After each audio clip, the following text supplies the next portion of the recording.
Man, This so meeting is much. being recorded. Yeah. Good It's to good, see you, though. though. You too. You too. Thanks. At the So I main meeting, I was guess coming back from Vegas. Oh, yeah. I know. How was it? No, that's for the main meeting Oh, we're gonna have. I'm gonna be at the airport like this.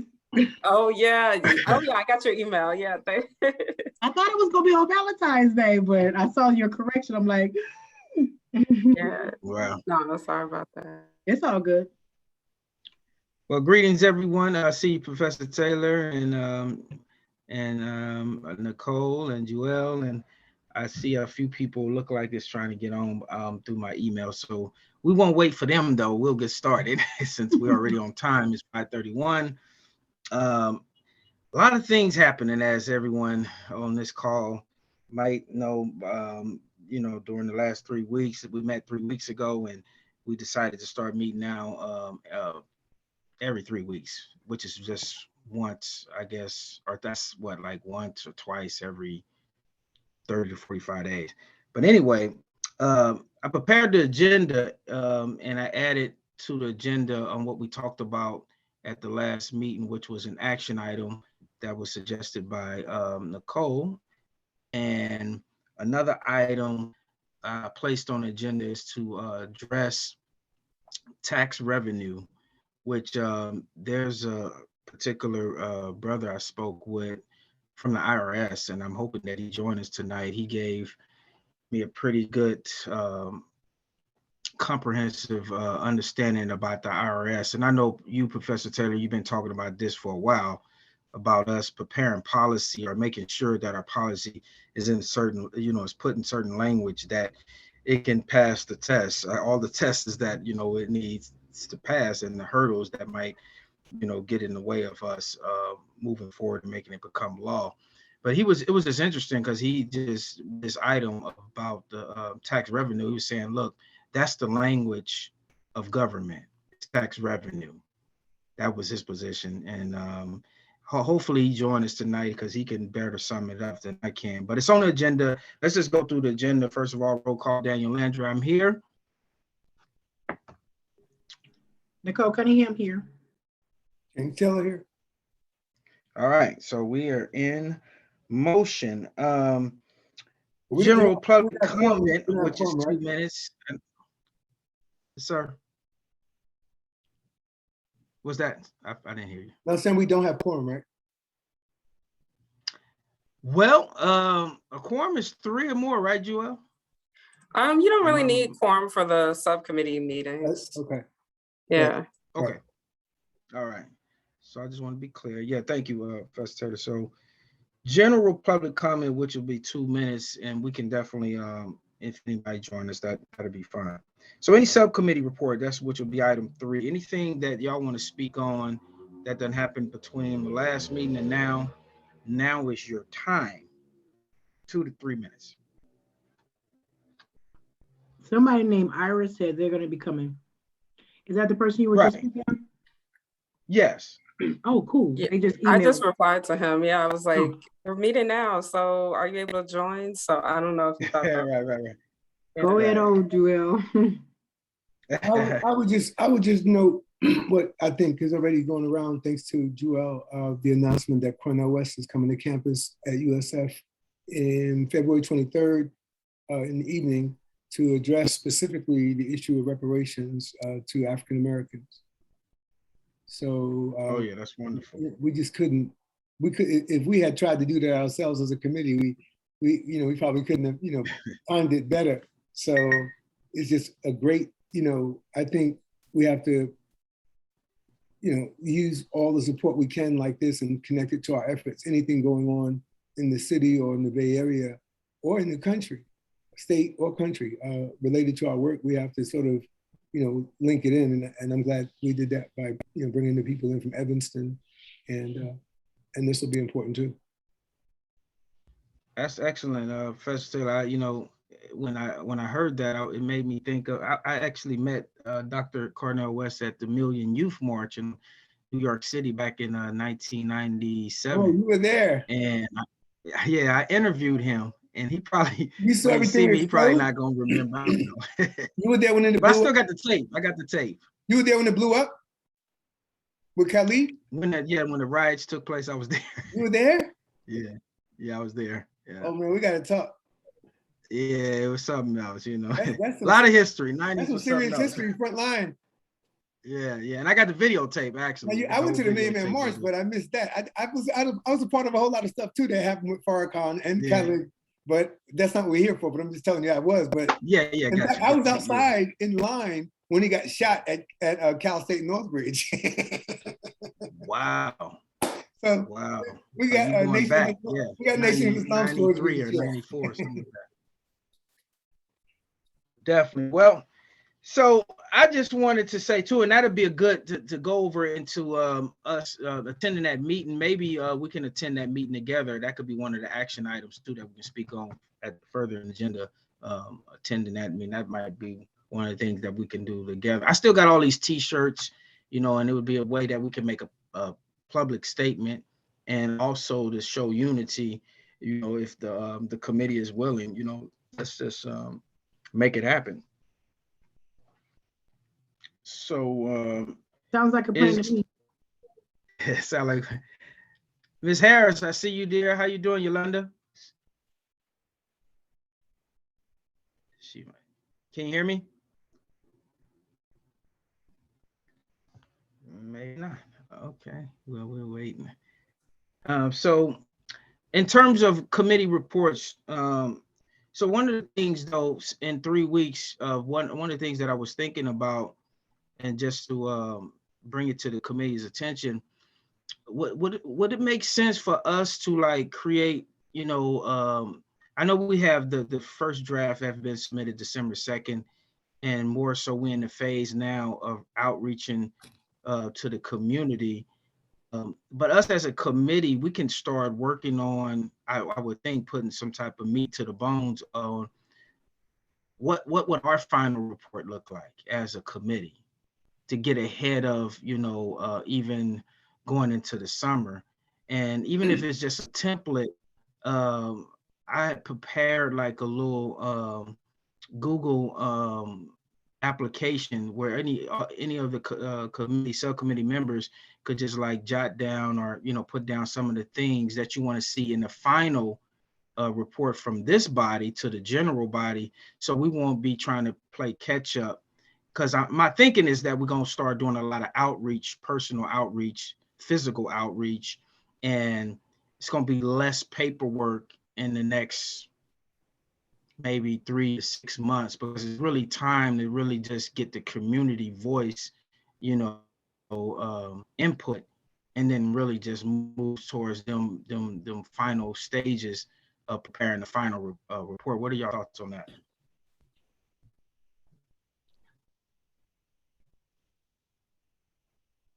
Hang on, I got a comment. I just lost it though. Hang on.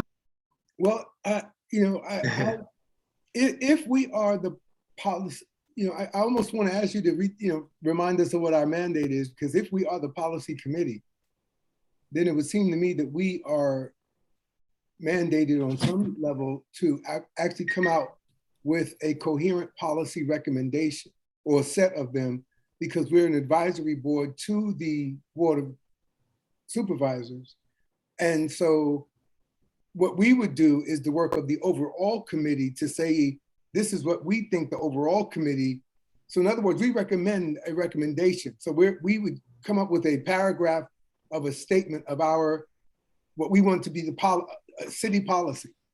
So this is how policy gets written up by organizations and groups. We literally would have to agree to write up what we want as a policy outcome that will endure, London breathe, and Chamon Walton in law in the city. If I'm understanding our function, at least in terms of what our, the role of policy is, it would be to recommend public policy. And so therefore we have to figure out what policies we would have to enumerate that we wanted to prioritize that could make it, you know, like as you said, Daniel, past the muster of the process you have to go through from scrutiny of the city attorney to everyone else. But And I don't know what that would be, but except to find some way of making reparations long-term, it may not be permanent, but it should be enduring. Maybe something like that, some language like enduring that leaves politicians out, gives them an out in the future, but enduring says perpetually without saying perpetually. And then it would have to be a real change in climate to reverse such a thing once it's in place. Once it's in place, this policy we would come up with would seem to be the thing that would keep it in place. So, go ahead, Nicole. So to piggyback on Professor Taylor, what I wanted to say was, I think before our next meeting, this group's meeting, we should have a meeting with the attorney. Whether we use the city's attorney right now, but we need to have a meeting to discuss the actual language that we need. And I think if the city is providing an attorney, we can use them for right now, but we're not gonna keep them forever because we already know that they're not pro us. So for right now, we should meet with them before our next meeting in 3 weeks to say, this is what we wanna do. How do we go about that? Like just get the bullets with them. We wanna make this legislation. What do we need to do? And then we have what is the unfinished report, what the city has agreed to already. That's what we need to take. We need to take this. How do we take this that the city has already acknowledged and turn this into law? So take their attorney and use them to give us the language meanwhile we can search for another attorney. I'm not sure if there's dollars available for that, but that's what we need to do, in my opinion. So to piggyback on what Professor Taylor said, we need to have a meeting and we need to be proactive, try to get that meeting before our next meeting in 3 weeks, so that when we come together, because in between now and 3 weeks, we can, if we don't have an appointment with them being available, then they can come to us at the next meeting and say, we can talk about it here, right? But we gotta get moving because we are the policy group. So we're filtering all the other committees too, but we also have our own agenda. So I figure right now we can talk to him about our own agenda, and then that'll just spill out into the next action plans for the other subcommittees. In other words, Brother Dan, go ahead, Yolanda, I didn't want to preempt anything you wanted to say. Well, yeah. No, go ahead. Yolanda, did you want to weigh in on that? No. You can't hear. So this is the part that I was kind of struggling with. No, well, not struggling with, but this is the part that I was trying to just kind of like think through. Would it make sense then we just narrow our focus to like, for example, tax revenue, which we was just talking about, which is on the agenda. If we was to say, okay, that will be what we'll work on as our issue towards our final recommendation as a policy body, and we also will take all the information from the other subcommittees and work on whatever their recommendations would be. Would it make sense to kind of like they'll start finalizing what we're going to put together so we won't be all over the place? Because it seems like we can get sometime all over the place when we start talking about policy. And see, that's what I'm suggesting is when you make policy recommendations, you only focus on one very specific thing. You everything else is irrelevant. So that, or you, not irrelevant, but is consumed, is actually more than relevant. It's actually absorbed in, so that at best we can hope to come up with a paragraph, similar to other kinds of legislation related to the elimination of styrofoam cups, in the city, or the city's policies on guns, or Proposition M. In other words, we won't write up a proposition because that opens information about what this committee has. Somebody Hi, get Ms. background. Ira Mosley, can you, is that Ira Mosley? Yeah. Or Daniel? Oh, okay. So in He other muted. in other words, I think we're doing the work of the entire committee in an area that the rest of the committee is not privy to, in the sense that they are trusting us to come up with policy recommendations. And I'm suggesting that we don't, in other words, less is more, like you said, in terms of focus. And I'm suggesting we think about one coherent concept that can be implemented into law, that it absorbs the unfinished agenda and absorbs all of the other work that's been done previously and the work that's being done on this committee. In other words, if the recommendation of the at-large committee is, $5 billion for reparations, our work would be to establish a policy statement that secures that from henceforth. So we would basically say, and we want this to be the policy of the city on this money and on these policies related to reparations in terms of their perpetualness or their ongoing generational. In some language we can find that, as Sister Nicole said, with the city attorney, that's appropriate. Okay, yeah, thank you, Professor. Go ahead, Sister Yolanda, I see your hand. Thank you, muted. Is that muted? Oh, yeah, we can hear you now. Okay. Good afternoon. Sorry for being a little late. Yeah, I was just gonna ask or want to ask the recommendations that we made from this group to the larger group. What happened to those recommendations?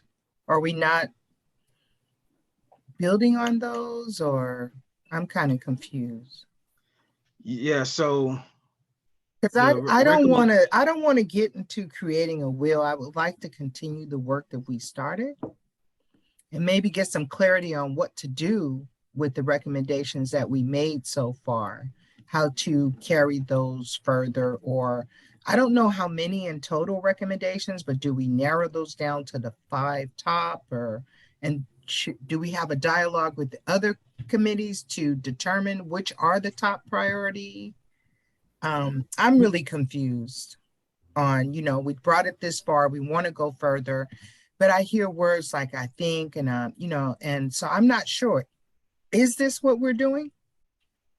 Is creating policy? And in what areas? What areas? What are the top? What areas? Is it education, health? Is it just tax? Is it all of them? And what I'm sorry. Well, wait, hold on. Let Joel weigh in right quick. I was thinking that I could offer some clarity to this. So the document that I just put in there is the the overall summary of the recommendations that have already been defined. And so your committee, I mean, it's up to your committee, but like Dr. Taylor said, it's your committee's job to sort of uplift the priority recommendations and develop those out. And so to your point, I think that it would be good. I think that having somebody come in and talk about policy would be a good idea, and how to craft it and make it go further. I was hoping that like D'Anthony and one of my other colleagues would join with that, but I think that recommendation to sort of to get input from like the city attorney or someone like that would be a good idea to figure out how it's going forward. And I went to another committee meeting to see how they did it, just to get ideas for our committee. And they basically have been like developing things on the spreadsheet, like an ongoing tally in each of the areas, and then uplifting things that are like that are the most salient politically, basically. So there's that level of analysis as well. And if I could just ask a question, it's not like related to our task, but I just want to ask this just in general, and I'd like some input. I understood hearing on the news the other day that the Board of Supervisors or the city is working to make a public apology to the Asian community about the assaults or something. Did you guys hear anything about that? I could have swore I heard that on the news the other night. I didn't know. And so that touched my gut deeply. Like, what? And it made me think more, how are they advancing their policies and initiatives so rapidly? I want to know that, because they got how much money last year in less than 6 months or less than a year? It's in the media talking about a public apology. So who's helping steering them? I want to know. I'm just curious. That is so hurtful, because we are doing the work, and then hearing the committee from Evanston come on, it was so enlightening. The progress they make. And then again, it hit my gut again. They've been working on it since 2002, and it's 2021, right? And I know the work we're going to do is going to take us far into work that we can't do ourselves. Our future generations will have to keep holding down what we lay out. But I kind of feel like, that Rick Ross thing, I'm not trying to rush and do anything haphazardly, but if this is something that's going to take some time, I'm like, let's get to it. Let's get to the meat of it.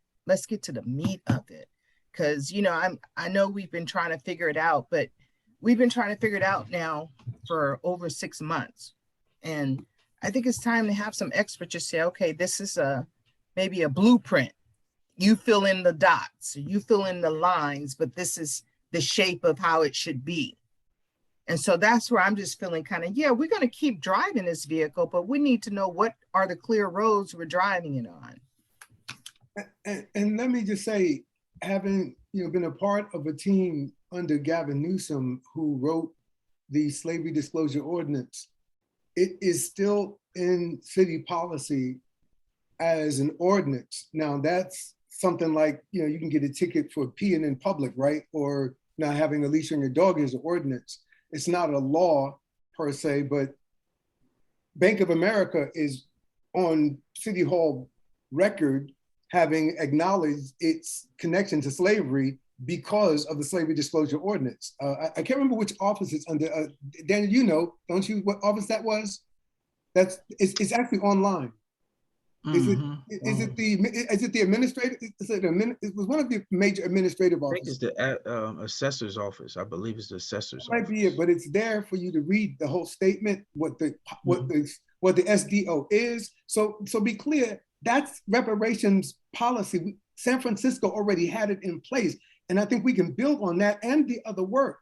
But what we did ultimately was Al Williams, the late Damu, Ronald Coulthers, Robert Smith from San Francisco State, and myself. And we sat down, as I've said before, with the city attorney multiple times. I mean, like about 4 or 5 times. And we worked through and through what we were trying to say.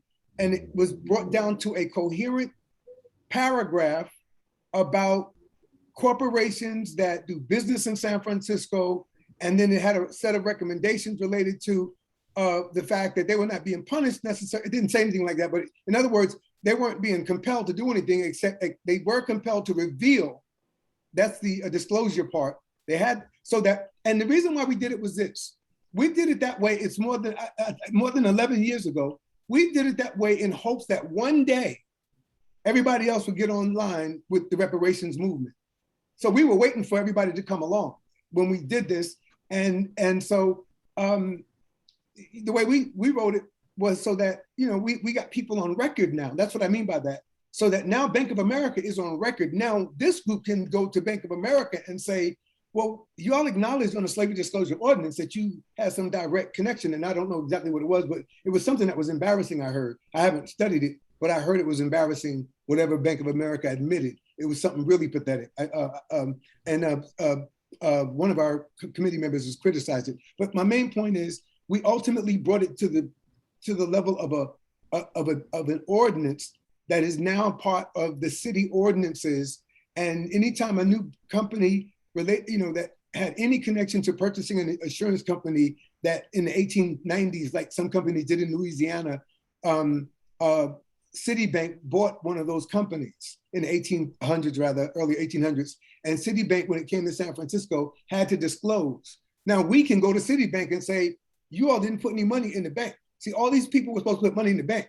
Now that gives us political power to go to them and say, where's the money? Because it's been sitting around since the Slavery Disclosure Ordinance was around, and you admitted it, and we ain't got no money. You said you were going to do it with the George Floyd movement. Well, here we are actually as a coherent community, representing a city, sanctioned board, committee, asking you to step up. So I think it puts us, in other words, the slavery disclosure ordinance puts us in position to have some people on the record, and they are, but I think it also shows you that the way we got it done was through establishing a coherent policy statement that became incorporated in city law or ordinances. And that's what I'm thinking, that our job is to come up with an overarching statement related to reparations, not to itemize every aspect of it, like education, housing, seniors, juvenile, reentry. That's being done in other components of it. In other words, we should be the final takeaway on what does this committee want the city to do in terms of reparations. And whatever our larger committee recommends, our policy recommendations will be to enforce it. We want you to enforce it.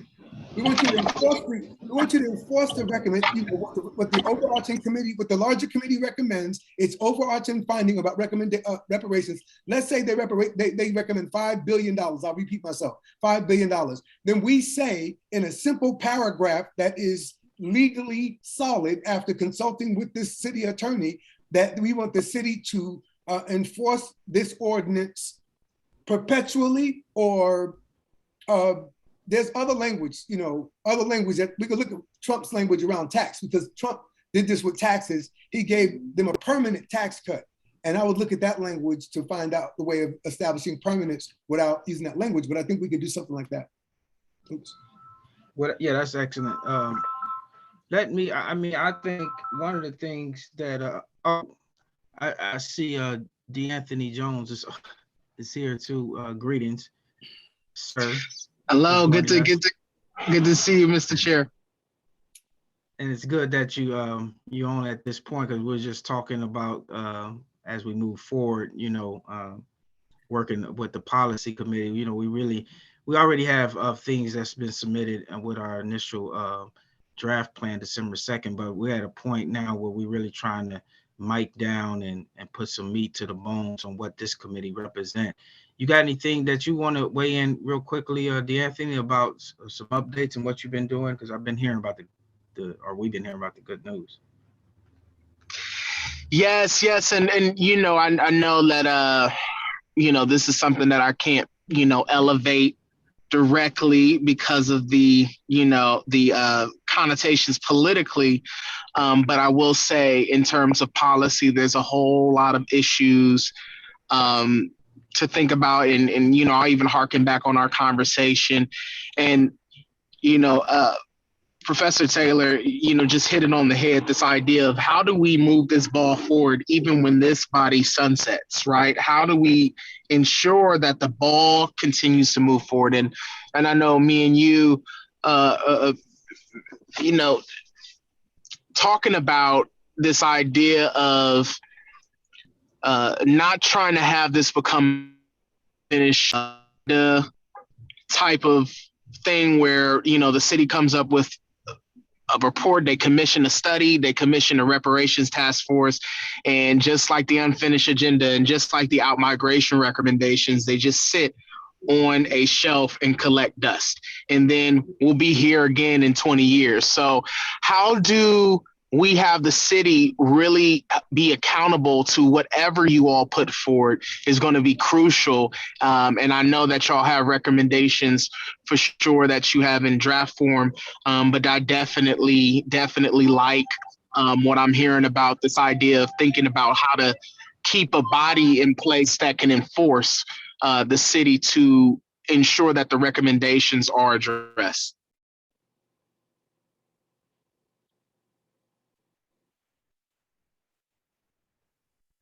Can y'all hear me? Yes. Okay. I was at a meeting, I think this was in 2018, September 19th, and it was related to, we were meeting with the commissioners, I believe. And at the time, the dude who ran it was, I think his name was Michael Brown. And he, as you know, we had, I don't know, 60 people, whatever, get up and talk about how they shouldn't remove the names of the people who test for jobs in the city and county of San Francisco, because if you remove the names and we can't see, for instance, let's say Yolanda had tested and got a 1, she scored high, got a 1. And I may have seen her name on 3 different tests and realized, like, Yolanda, have you gotten an interview? And she says, no, I haven't gotten an interview. But then they changed it to remove the names and only use the numbers. But it was something that Michael Brown said, which was, as he read this into law now, because he said, the only way this can be removed is through law. And I remember leaning over to one of my girlfriends and say, I guess we gonna have to change the law. So at the end of this, however we write this, it has to be law, period. Because anything can be done away with. So whatever Michael Brown did to get this particular thing into law, not something that the Board of Supervisors are gonna vote on, it was to go straight into law, which directly impacted Black workers who tested well and never got interviews and didn't get jobs and promotions. Excuse me. So a lot of things that get put in place, other people just bypass us, just like Asians right now who are walking right into legislation that's helping them. So it's important that we really do focus on, even if we meet with the attorney and we're all over the place, let's meet with him, get it on the record, record this, send the recording to all of us. Let's talk about where we are and what we want to discuss, right? We have the unfinished agenda we can use. We can have the recommendations that we've already put in the report. We can start there, but we have to start because we're not going to use them. Trust and believe. I'm suing the city. So any of those attorneys might pop on here and I can't even participate. So we're not going to use them. We're going to use them to get what we need, which is information to go somewhere else and get somebody who's not part of the system, not this system. Thank y'all. And Brother Daniel, if I could jump in real quick, I would just add. Yes. I would just add that we understand the recommendations we made to the larger committee are part of its final work and our influence on its final work, right? In terms of the policy front, we've consulted it with what we think about policy, but then our other work should be to establish a policy that we want to become the city's policy on reparations. So what is the city's policy on reparations? That's what we should, in other words, if we have to assume that the findings of this committee will be a recommendation for reparations. If not, then we don't have to do anything, right? They say, no, it's not possible. We're not even gonna recommend it and whatever, we'll table it. But if they do recommend reparations, then we should be the representative wing of the overarching committee to say, and here's the policy we want to become ordinance or permanent in the city, or whatever mechanism we can use to bypass the political wins that will certainly come sooner than later. And so, because somebody can come along with money and put a proposition in San Francisco so easy to undo it. And so the political process will require the city and supervisors and the mayor to sign it into law. That's how it becomes law. And that pretty much would be very difficult to overturn. But as an ordinance, we didn't have to get it signed by the city, approved by the city council, by the supervisors, or by the mayor. So they were not involved in the slavery disclosure ordinance. They just put it in because it was only an ordinance. But if you want to make it a law, there's a higher political stage that you have to get approval on. But we got to make. But definitely, we don't have enough people in San Francisco for an ordinance. We don't have enough people who actually give it to them. So ordinance, to me, we got to ask for everything. Right. We can't say, well, let me just get this low hanging fruit because that's what we can get. We need to go straight to law. Right. Any means necessary. I mean, if it comes to the fact that we go there, we can't then get that, then we can demote down to ordinance, but I'm not shooting for ordinance. It has to be law. Right. I want where no one can undo this. Right. I love it. We keep getting put on the back burner. And that should be our approach right there, Nicole. When we talk to the city attorney, that should be our first, card on the table is we want something that has some sense of permanence or durability beyond us and the next 2 or 3 political generations.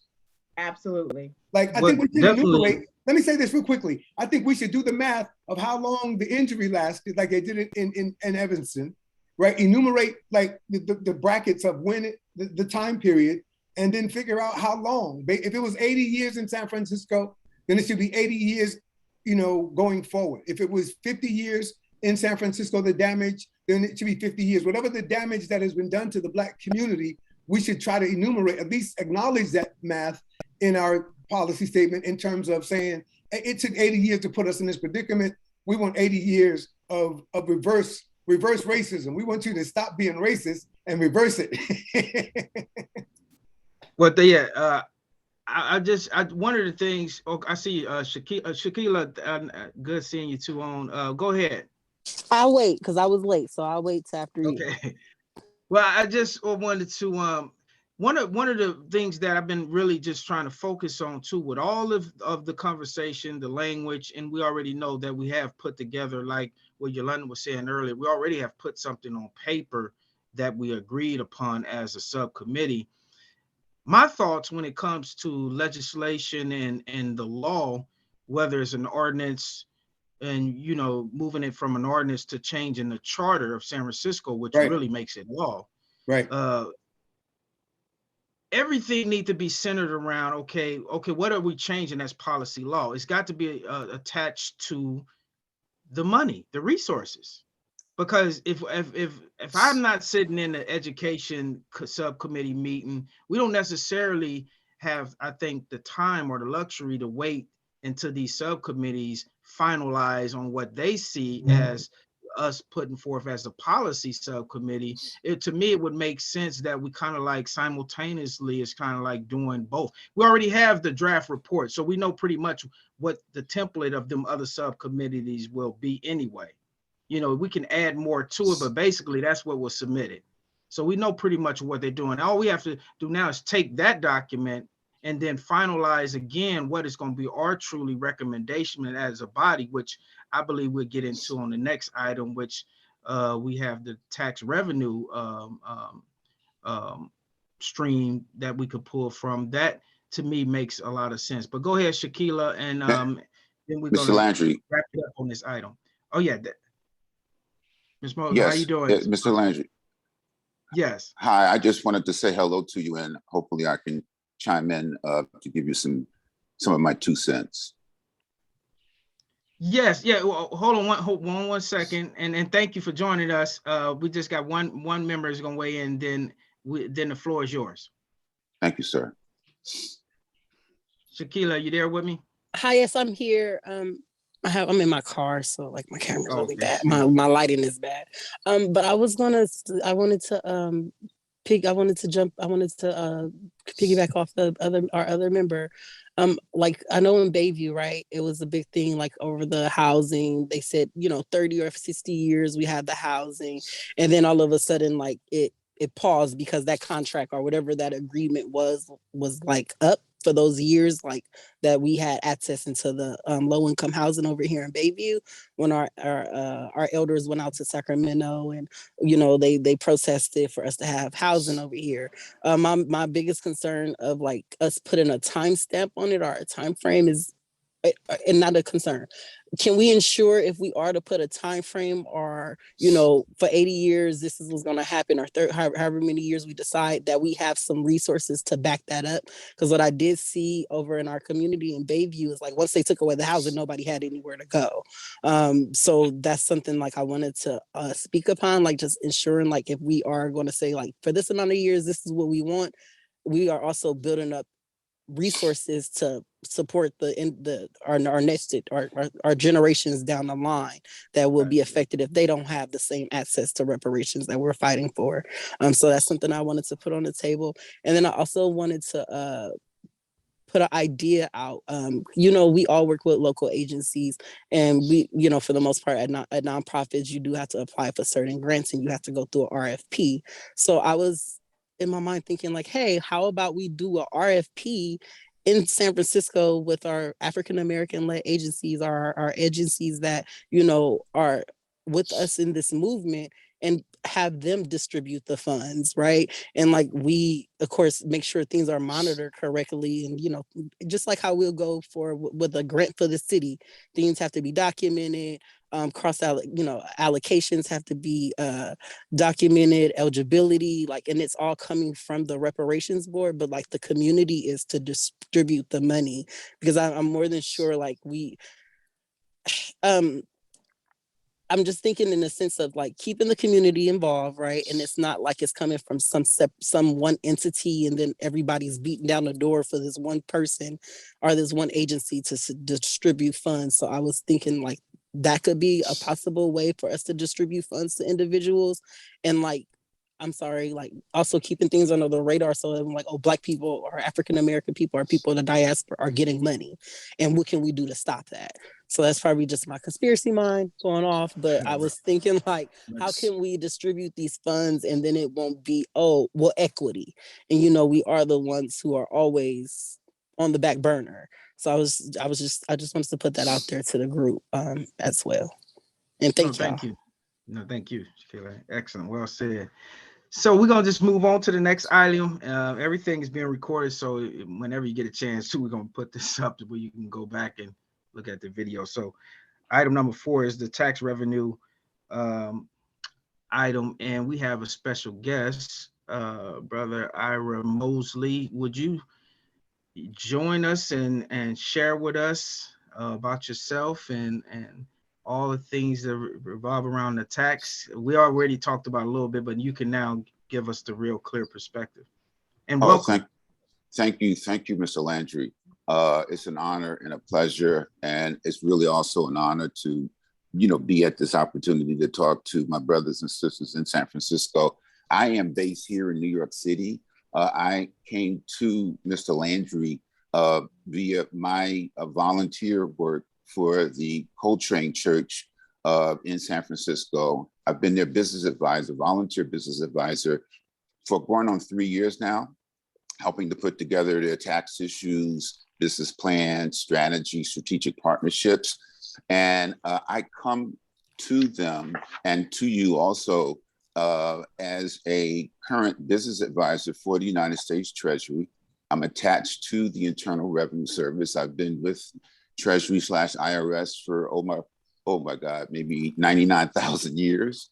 But no, not really, maybe close to like 30 years collectively. I also have a very, very significant tax background in commercial real estate here in New York City, appraisals, et cetera, et cetera. And so I joined this conversation with Mr. Landry about 3 weeks ago about how to possibly predicate your policy positioning based on a tax econometric strategy. And basically what that says in a really, low part of the pyramid place is, without a successful tax policy that's ecumenical and ubiquitous for everybody, you're really going to have a difficulty funding the reparations, because those dollars have to come from somewhere. And so basically, some of us at Treasury, and I say this confidentially, speak about the idea of having permanent tax abatements for every person in San Francisco who is of African descent. And to take those funds and to put those funds in an investment trust, just like we have the Social Security investment retirement fund, which is collected weekly, and you have accountability, there are performance measures, and you can take this collective dollar amount and have it associated with a board, an investment trust board, duly acknowledged and approved by the community for potential allocation to health, policing, education, psychology, all of those particular economic and social issues that are really, really pressing on our community. And right now, to me, you know, from a professional in this place of mine, you know, you have to have some way to create a policy that not only your politicians and, you know, these corporations can buy into. Why? Because you need to be able to generate revenue. And at the same time, you have to have some interesting strategic partnerships to make this thing happen. That's just my 2 cents there. But the fact that you can, you know, aggregate revenue and say, let's just say, for example, you know, there's 50,000 African Americans in San Francisco, and for the rest of their lives and generations to come, that they are totally absolved from, you know, income taxes. That's a tremendous amount of annual revenue that can be really galvanized. And at the same time, you really, really have good performance metrics or performance measurements on that. At the same time, you have the opportunity. Some of you mentioned various banks and corporations. Right now, most banks, most corporations, they pay no taxes because they know how to get around, you know, the nuances of the tax law. Yep. Why not have also a dual strategy, policy strategy, where you can invite them to invest, let's just say $100, $200 million annually in this fund, and they get a tax abatement for that, right? And we know those things work because when you look at most of the high-rise buildings in central San Francisco, here in Manhattan, Chicago, Detroit, wherever, all of that money, all of those high-rises are predicated on 40, 50, 60, sometimes 99-year tax abatements. And that tax abatement basically is a direct investment for that developer. So they can take that abatement and they can go and, you know, capitalize that to a bank or even other investors. And that's how they get their financing to build that building. Okay. And so to me, I think when you look at it in a very kind of econometric point of view, so that, you know, you can associate this tax abatement or absolvement to your state constitution, because it's going to have to go there.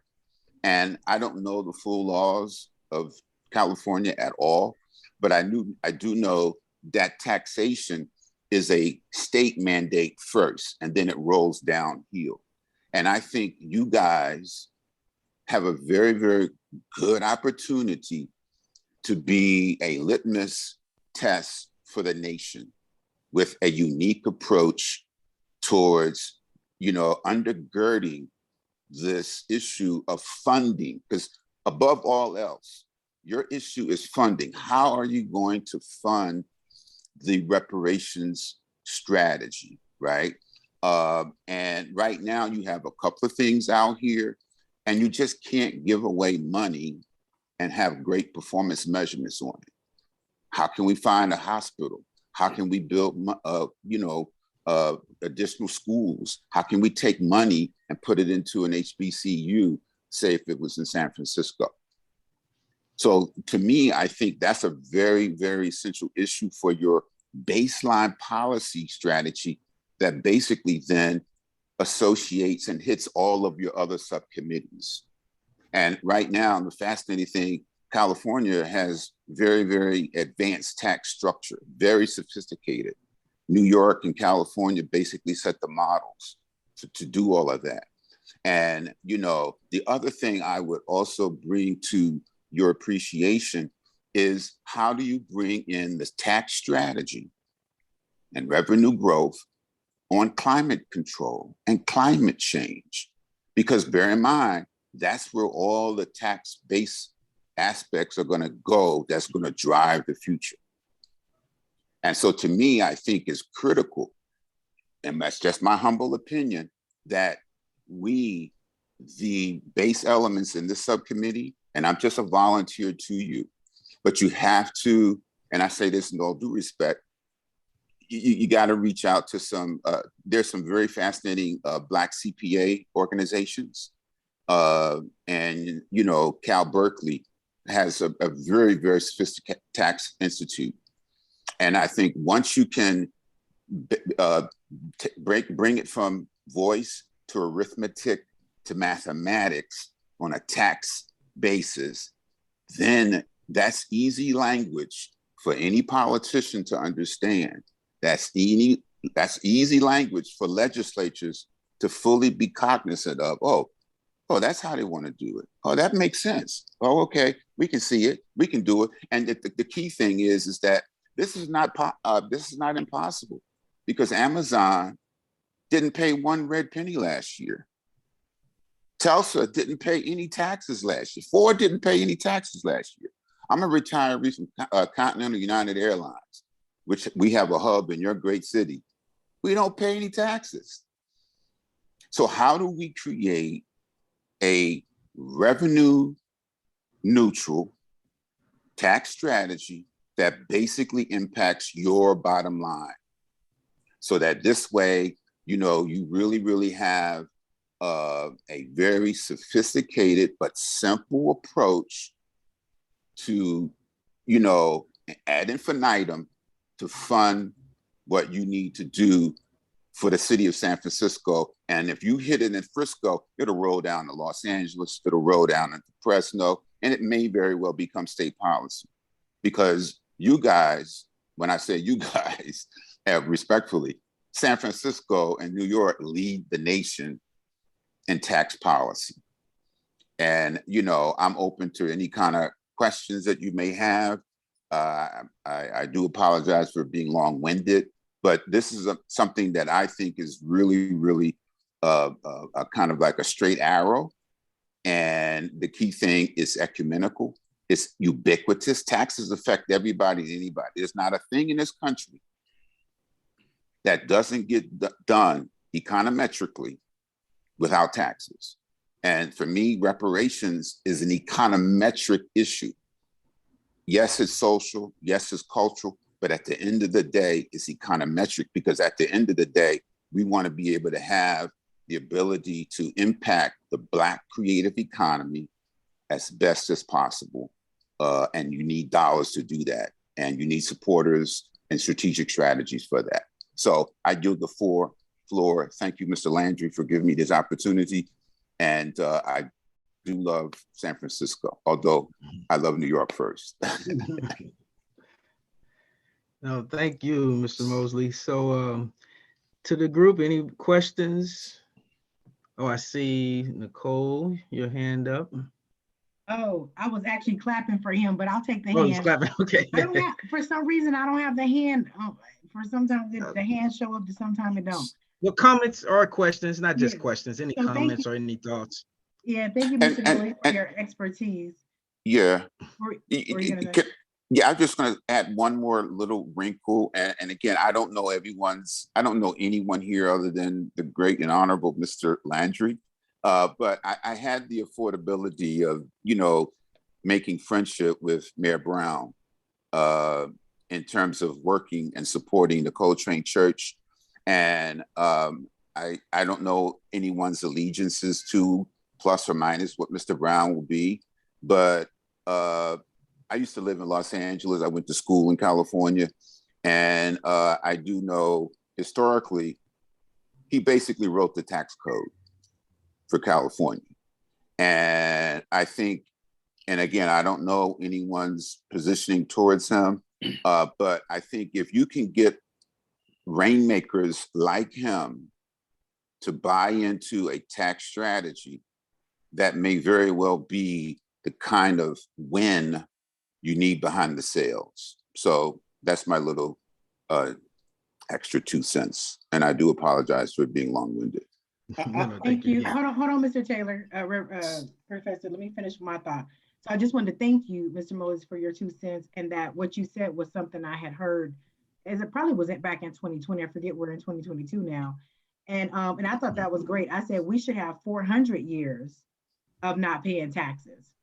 because for 100 years, and with the education that I think Sister O'Kane mentioned, we could have the education behind that over these 400 years while we're not having these tax dollars that we're spending, especially when, you know, a good 30–40% of your check is going to taxes. So that's more money into our families, because one of the things that happens, I work in adoption. So, and a lot of our children who get neglected and be removed is because they don't have the dollars to help properly take care of them.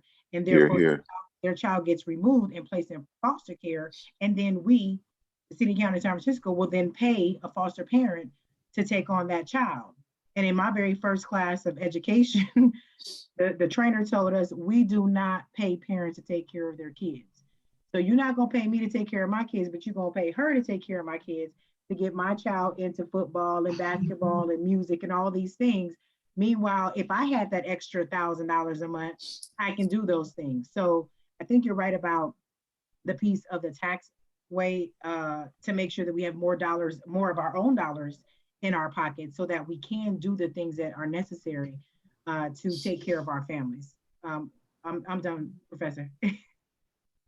No, thank you. I'm going to thank Mr. Mosley for raising the many issues of being raised. Actually, I think I follow you on Facebook, if I'm not mistaken. Oh, cool. And so you know I'm a rebel. Oh yeah. No, I think, one of the things that I talked to Robert Smith, who's a professor at San Francisco State, about, we were just talking about, conceptually, what would that look like? What would reparations look like in terms of making it perpetual in some way?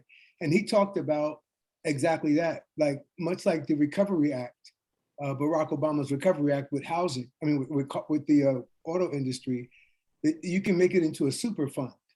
And that's, maybe the language is a little bit different than what Brother Mosley said, but that would be something that you could do is have a however it works in terms of, based on his knowledge, this tax relationship to it, that would be something that would be, possible in the long run.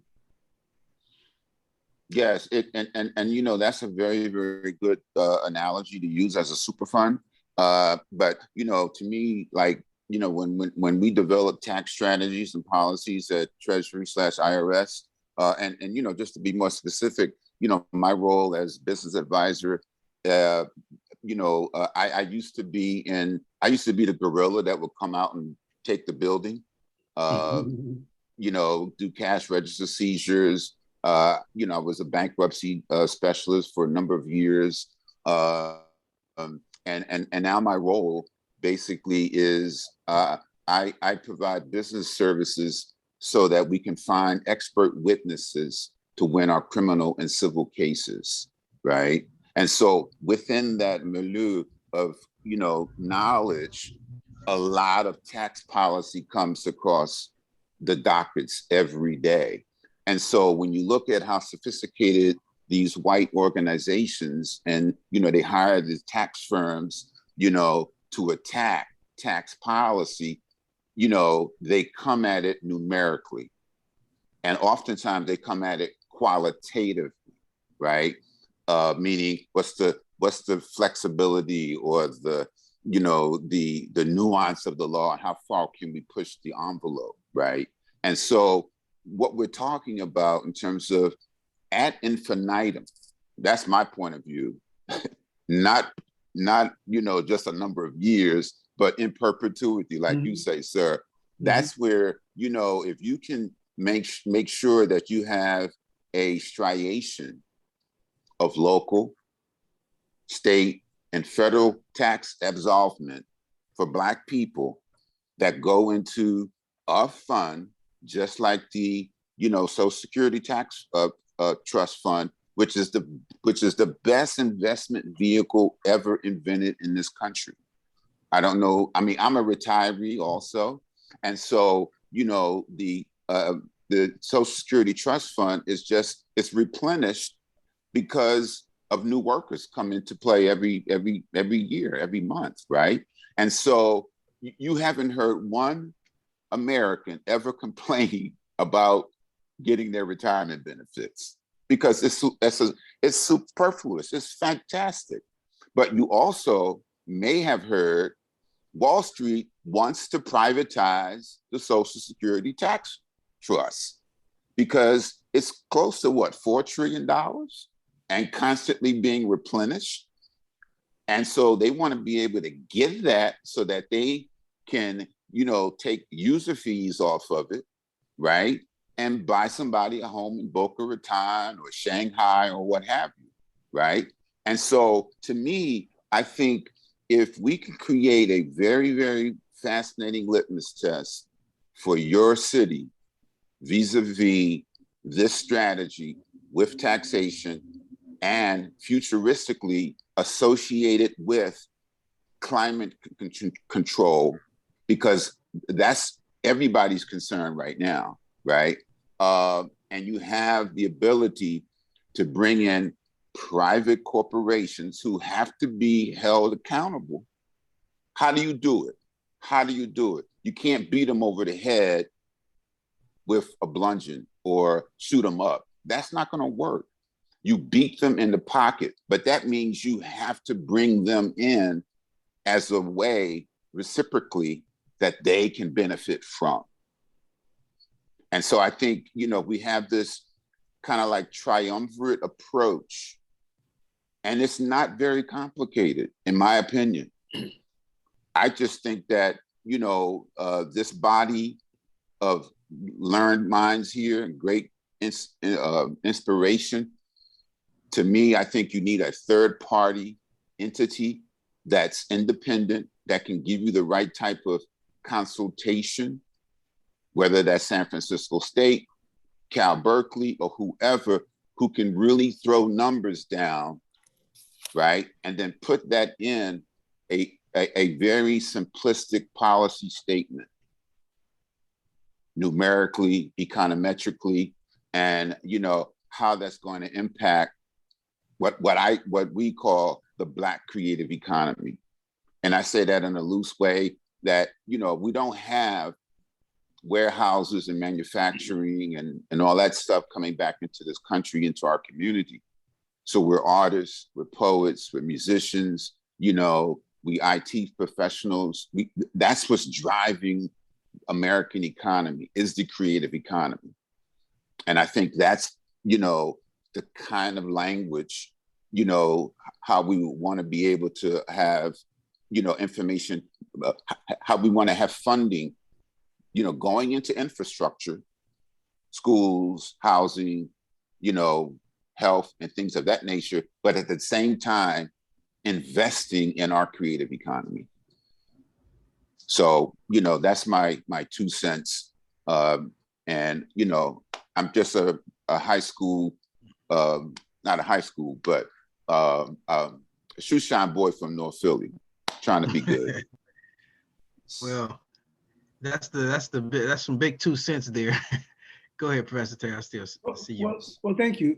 And I lost actually a point I wanted to add, and that was one of the things I've recommended from day one to the overall committee was that we have a forensic, team come in and just, give us an estimate as to what, based on all of the studies that have been done that you've heard mentioned, like the slavery disclosure ordinance, the real agenda, the unfinished agenda, and the out migration report. And there have been others. There are 1 or 2 other key ones that incorporate a lot of data on Northern California, that they might be, that might be enumerated into some sort of mathematical estimate, as to what ballpark, they would estimate. And of course, I think Sister Harris said a long time ago, we can't put a number mathematically on this injury. And we know that both locally and nationally. But the other thing is, I've also recommended to the overarching committee that we do bring Willie Brown in. I said that early, bring Willie Brown and let Willie Brown talk to us about this whole idea. He knows the state, he knows the country, he knows the politics, he knows even the history of reparations, probably as well as anybody alive who can tell us what the odds are and what where our blind spots might be, knowing the names of who's still in power in the city and in the different offices that are going to be the invisible hands behind the politics of this. So if we can't get him on the overarching committee, and I'm going to mention him again, Maybe, brother, Daniel, you can perhaps you could bring him in on our committee to talk to us about the policy aspect of it, because that was exactly what Brother Mosley was talking about, Willie Brown writing the tax code.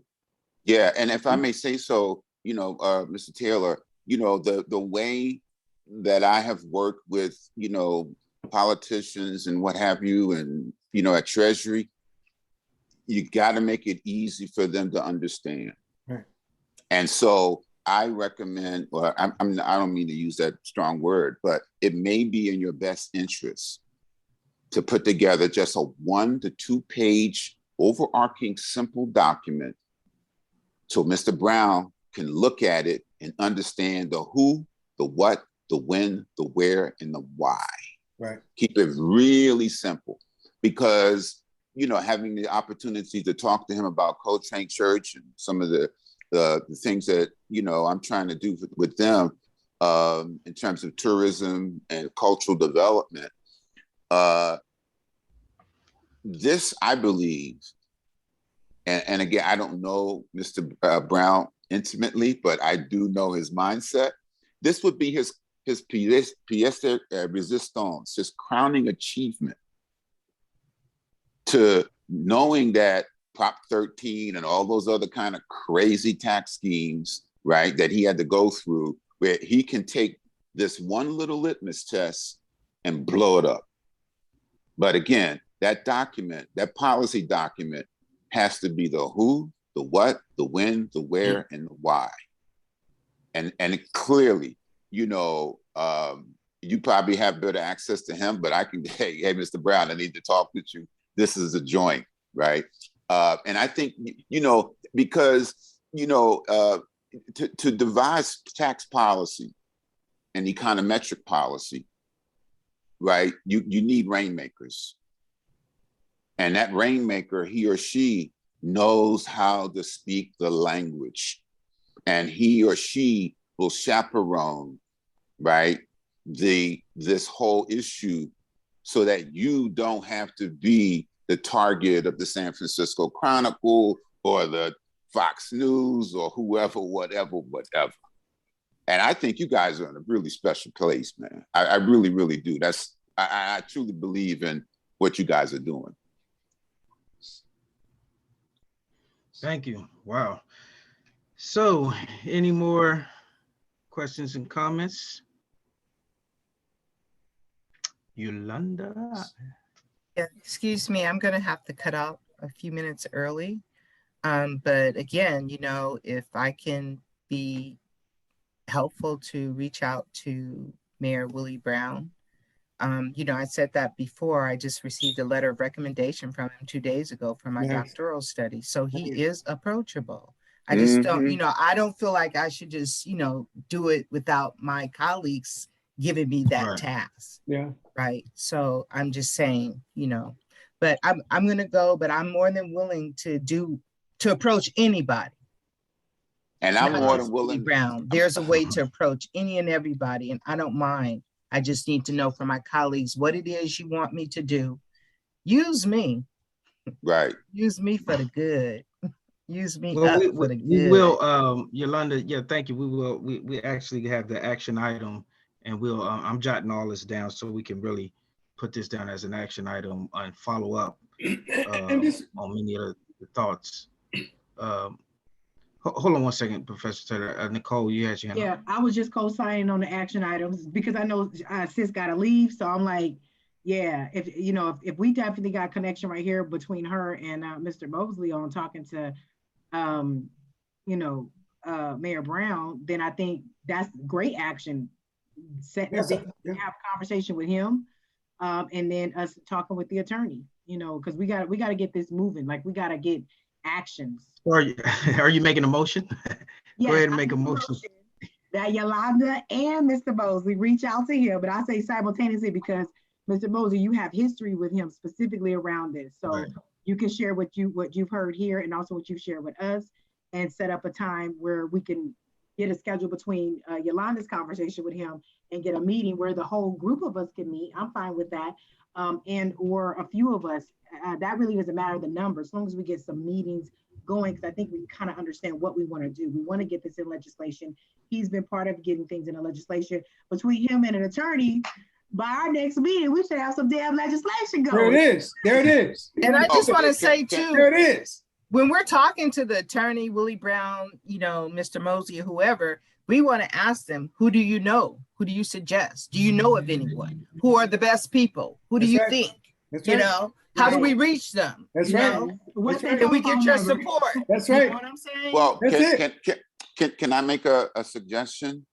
I'm more than willing to take a first stab at just as a simple 1 to 2 page overarching document, just predicated on tax, econometrics, et cetera, et cetera, et cetera, right? I can send that to Mr. Landry. You guys can look at it, throw mustard on it, et cetera, et cetera, et cetera. And, you know, I want to ask also the question, does the subcommittee have any budget allocated to it? That would be, yes, this is the short. Yeah, the reason why I mentioned that, Mr. Landry, is I really believe that you need to hire retain a professor under contract who is a tax, policy guy or woman. Why? Because that person can take your policy objectives and then put some logical, dollar numbers to it, right? And even if you don't want to spend or allocate any funding to it, get that person under a performance agreement, confidentiality, non-disclosure, non-compete agreement, and be that counsel that you would want. And because I think that's a very, very, very critical issue, because I don't know California tax policy, and I don't know the California Constitution, which I think is the critical one spot that you got to first go to. Because any absolvement of taxes on a local level, they have to be permissible under the state constitution. State constitution, okay. And then definitely. We and see the city I think attorney, that's an excellent suggestion. The city attorney, in my humble opinion, is not in your corner at this point. He or she is not the rainmaker you need, in my humble opinion, knowing district attorneys that I deal with them all the time. Because you got to be able to basically, again, bring the cheddar that makes sense from the tax legislative place, because the city attorney, is this the city attorney or district attorney? City attorney is Okay. Yeah. So the city attorney probably deals with legislation, et cetera, et cetera, et cetera. But even there, that's why I'm saying the document that he or she gets needs to be kind of fungible and easily understood. And that, to me, is your overarching policy strategy. But that's where I think, like I say, I do know of the Berkeley Tax Institute. They do remarkable stuff. And you guys probably know some tax people or a really bona fide CPA. And I can send you a link to the Black CPA Association of America. In fact, if you go to the New York Times today or the Washington Post, and they're kicking us in the butt because of tax policy issues for this year coming out. And so there's I forgot the name of the organization, but in there, I'll send you a link to that Black CPA organization.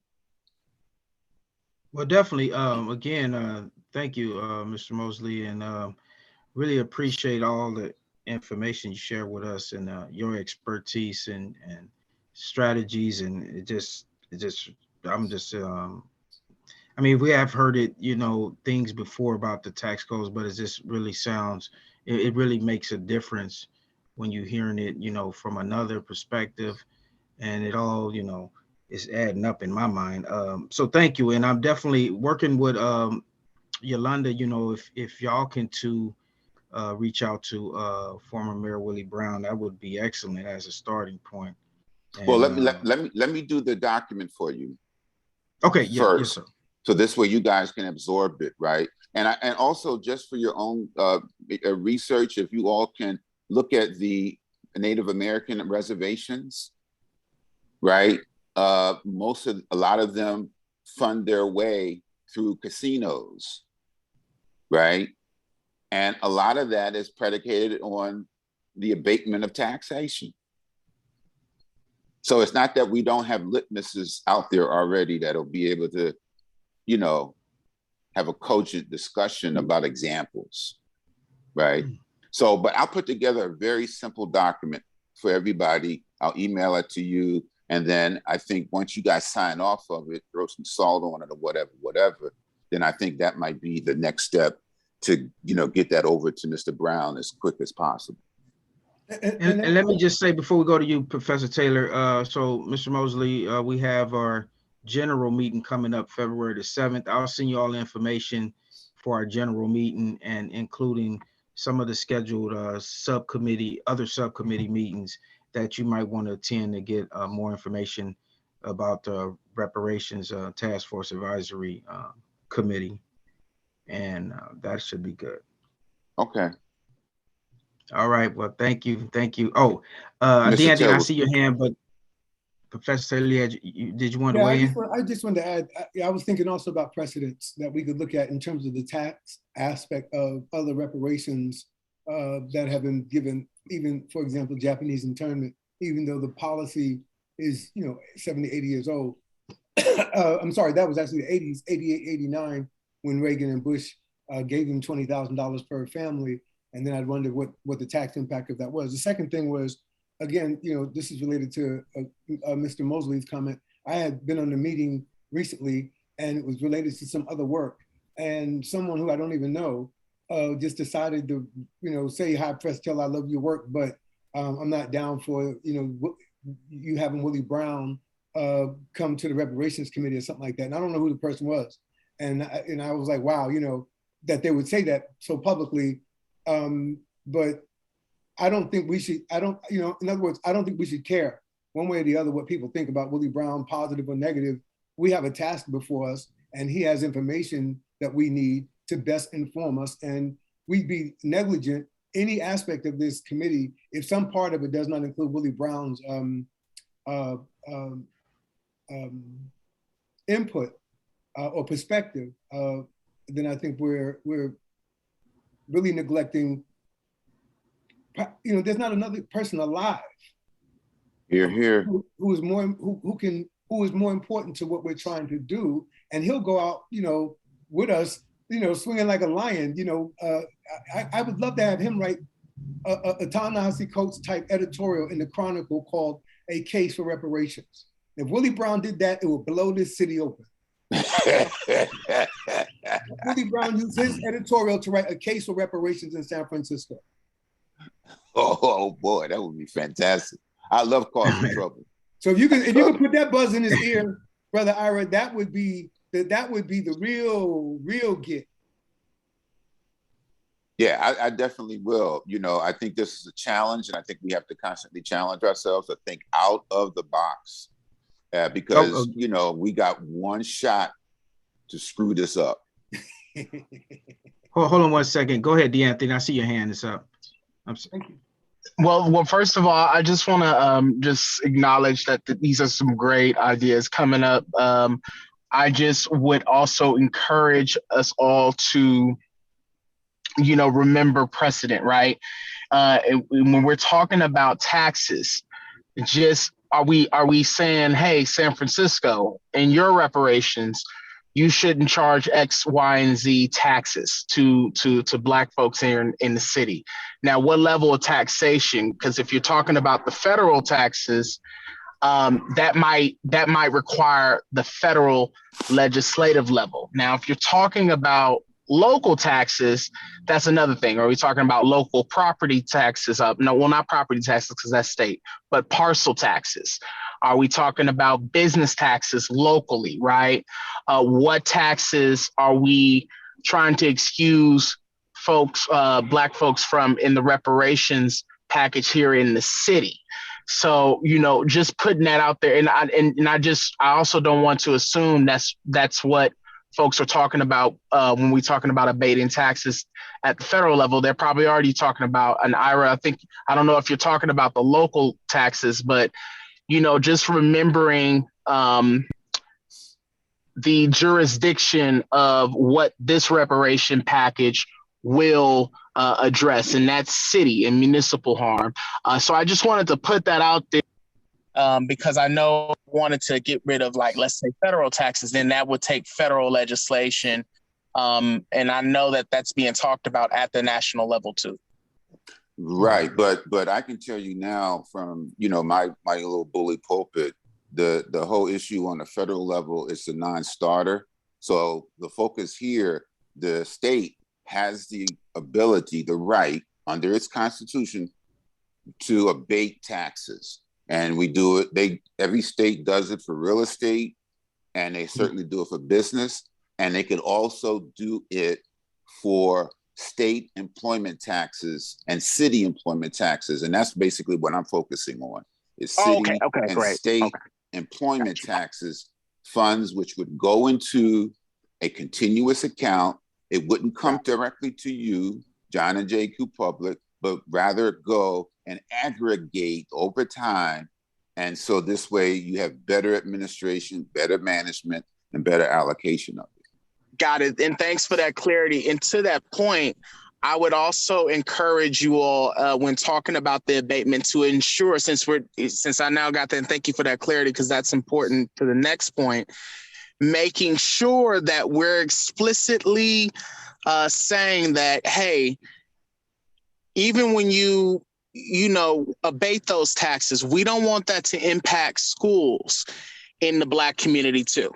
Because as you know, some taxes goes to supporting schools. So you don't, I would encourage you all to state when saying, hey, there shouldn't be taxes charged, that should not impact the services our community get to, right? We want the same level of services provided to community, even on top of the abatement of taxes. So then they don't say, oh, well, we're giving you money here, so your schools suffer.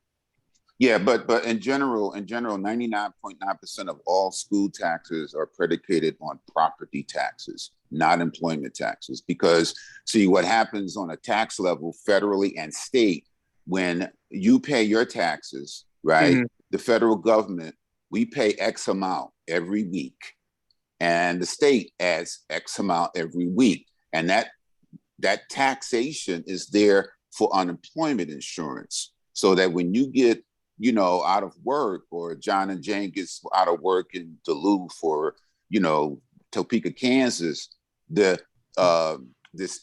unemployment fund is constantly replenished. And so rarely will you see individual worker employment taxes be append to education. So 99% of the time, education taxation or funding is on property taxes and business taxes. Thank you for that, Ira. Thank you. Well, this has been a well-informed discussion, and I just want to thank everybody. I know we're approaching that time, 7 o'clock. To wrap it up, we got a few action items, and I placed on as a note, although our city attorney, which our newly city attorney, David Chu, actually spoke about an issue revolving around reparations.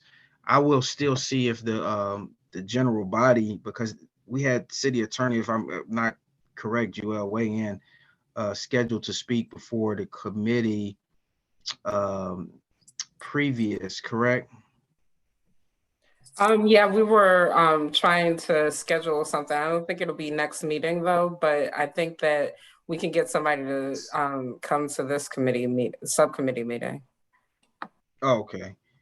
So just a quickly, I just want just a few announcements before we wrap it up, and then anybody can want to make their last statement or comments. So we have the so Dr. Cornell West, Professor West is February 23rd at USF, and I think we should all attend there, whoever is available. I will attend, and I think we could make a statement as a body and just exchange, network, and all the things, and we can defer to Professor Taylor and how that logistics will look. That's pretty much something we can talk further before then. We got a little time before February 23rd, which is a great way to for Black History Month. The CPA, hiring a CPA. Joel, could you quickly, how would that look? I mean, we need to start getting these expertise, but yeah. CPA. That's something that I have mentioned. I think it would help that if you, Daniel, have a conversation with the chair about that to really lift that idea up. Okay. Mm-hmm. And try to move that forward. Okay. And the next one, so we have there's a town hall meeting by Zoom, correct? Joel, that's coming up. Is it the Fannie Yeah. Lou? Mm-hmm. Oh, sorry. Yeah, there's two of them tomorrow. Yeah, can you announce that? Oh, it's tomorrow. Yeah, there's two. I sent them out to the committee. I sent one out today because I knew that it conflicted with the other one. But anyway, there's Alan Temple is doing a virtual reparations town hall this Saturday at 11. And let me see what the other one is. The other one is the Fannie Lou Hamer Institute is doing a virtual town hall meeting, Reparations Beyond Equity. And that's also tomorrow at 11 a.m. And they're both virtual. So I assume they'll both be recorded so that you can see one later, but I'm not sure. And yeah, I can resend, but I sent the invites to. Oh yeah, I got the one for Alan Temple. I got one too. Yeah, okay. definitely. So, and we got, of course, again, our full reparation general meeting Monday, February the 7th, coming up at 5:30 on that day. And real quickly, DeAnthony, was there anything dealing with was that Mega Black or the organization that you wanted us to kind of link with? No, I do know that of course the redistricting conversation is happening.